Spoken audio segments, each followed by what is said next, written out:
Okay, so here we are in the ongoing saga of the retard CheyTacs. These are two guns built by the same guy on the same day in the same place in the same continuum. And the guy who bought them went to sight them in, and one of them shot over the paper and one of them shot under the paper. He didn't tell me that. They had 40 MOA rails on them. He brought them over together and told me to figure out what was wrong. So I took the one that was hitting way too high and milled the 40 MOA rail down to flat, actually. The barrel was pointed way up in the air on this thing. And it works fine. Out to, I think he shot an elk with it at 1,400 yards. Not that that's important. 14 something. Anyway, it came onto paper just fine. But then he said, let's do the other one. And like an idiot, that's this one, I went ahead and milled it. Took the base off. But first, when I put this base on, I put it on my way, which means forever. It's a good base. It's got a pin in the center. Don't know who built the actions. Can't find out who built the actions.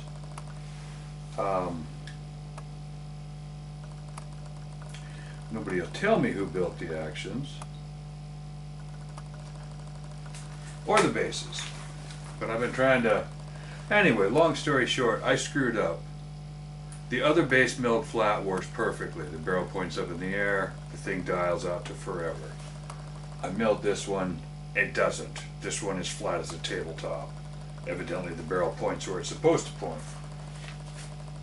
Not that it's supposed to or not supposed to. I'm assuming it was built between centers, which is the standard on things like this generally. But the two barrels are about 40 MOA apart, if I were to guess. The point is that this one now needs to be fixed, and I now need to take this rail off. I documented the entire other part.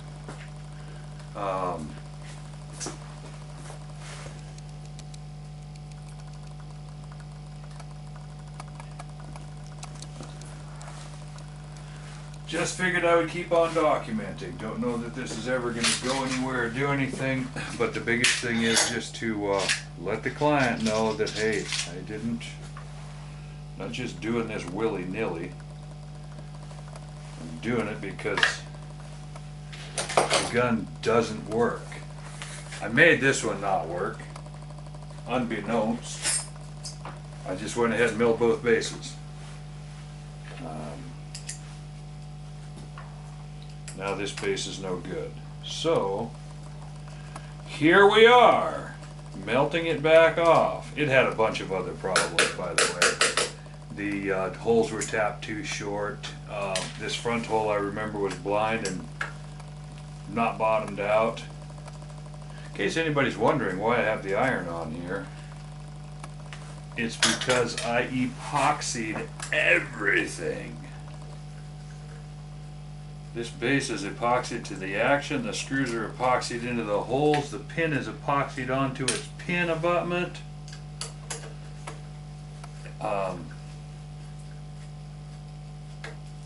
So I'm melting out the epoxy so that this base will come off. Now it's time to get something to grab it with and get it off of there.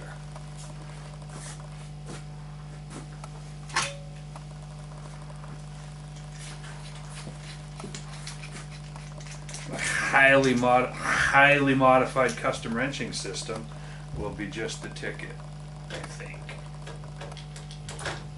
Boom! Like pulling a tooth, my brother. It's off. The way this is done, and just so you can see it, there's epoxy all over the bottom of this thing. Came off the action nicely. Now, while there's still some heat there, I need to chase these threads out. So I need to find a place to set this. Whew! Silly me, I didn't plan for that. I'm talking away. Things are going swimmingly. And all of a sudden, I smell the epoxy. That's the key, guys. When you're taking epoxy apart, what I did was just set the iron over here to cool. But when you're taking epoxy apart, that's the key. And my ears are finally attuned to it. As I'm working away here, all of a sudden, whoo! Here come the aroma. And when the aroma hit, that means the epoxy sheet has failed. And it is time to go do the cleanup. So, that's what I'm doing. Now this might look silly, and it is, but literally this epoxy that's in here is just melted, it's destroyed, it's disintegrated. So what I'm doing is just picking out the chunks, checking for through holes. Some are through, some are not. Gun people are kind of being what they are. They hate through holes. As much as possible, they will run a blind hole because it's cooler like that. I don't actually and absolutely agree with that premise, but it is what it is. So this is now cool enough that I can hold my hands on it. We are now back to square one. After the big fix, we are now back to square one. So as you can see, nicely fitted pin here, a nicely colored base that we are now going to put in the mill and mill the taper back into, and I'm going to have to get some taller rings because these 885 rings are no longer any good. So we accomplished what we set out to do here. That's how you melt the base loose. I'm trying to, this is kind of the way I do all my competition guns too. I glue them down, and then when it comes time I have to melt them back off, and I'm getting sick and tired of it. So I'm trying something today. Figure this might, I mean, that wasn't even going to be part of this video, but as per usual, I'm just thumping along here. I was somehow looking around online probably, and I noticed that the Browning X-bolt has got 4 holes on their big magnums. And I went, ding, ding, ding, ding, ding, ding. I can do that. This could be good for me. So I just ordered up about 10 sets, various brands and types, from Weaver to Warren, and I am going to be re-drilling those Browning X-bolt bases, I think, to fit something conventional, be it something like this, or right now I'm fighting with a Nuvo, I'm fighting with a Borden, I'm fighting with a whole bunch of guns that just have 2 stinky little holes in the top of a smooth receiver. Now, for a PPC, glory be. It's probably fine. I've been working for a long time, and everybody knows in this industry that if it's been working, it's got to be good.